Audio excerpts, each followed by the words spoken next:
এইবাৰ আমি নগৰ অঞ্চলসমূহত অৰুণোদয় হিতাধিকাৰী নিৰ্বাচনৰ কাম আমি হাতত লৈছো 10,000 টকাৰ যিখন আঁচনি আছিল সেই আঁচনিখন আমি কেতিয়াকৈ আৰম্ভ কৰিছো। নমস্কাৰ, এই মুহূৰ্তত অসমবাসী ৰাইজক দিবলৈ লৈছো বিগ ব্ৰেকিং নিউজ। কিয়নো মুখ্যমন্ত্ৰী হিমন্ত বিশ্ব শৰ্মা ছাৰৰ বৃহৎ ঘোষণা। এইবাৰ নগৰ অঞ্চলতো লাভ কৰিব অৰুণোদয় আঁচনি, লগতে আত্মসহায়ক গোটৰ মহিলাৰ 10,000 টকা সোমাব। মই সুবিস্তাৰে জনাই আছো। হয়, শীঘ্ৰেই নগৰ অঞ্চলতো আৰম্ভ হ'ব অৰুণোদয় আঁচনি। নতুনকৈ আৰু বহু মহিলাক সামৰি লোৱা হ'ব এই অৰুণোদয় আঁচনিত।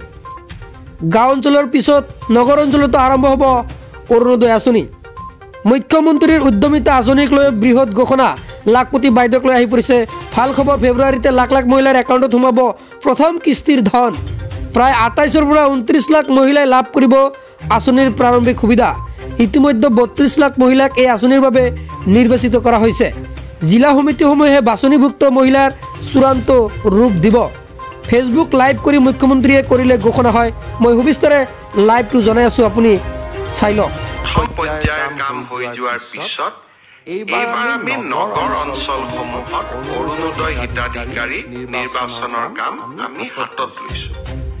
ইয়াৰ লগে লগে আৰু এখন আঁচনিৰ কথা আমাৰ বাইদেউসকলে মোক প্ৰায়ে সুধি থাকে যে 10,000 টকাৰ যিখন আঁচনি আছিল সেই আঁচনিখন আমি কেতিয়াকৈ আৰম্ভ কৰিম।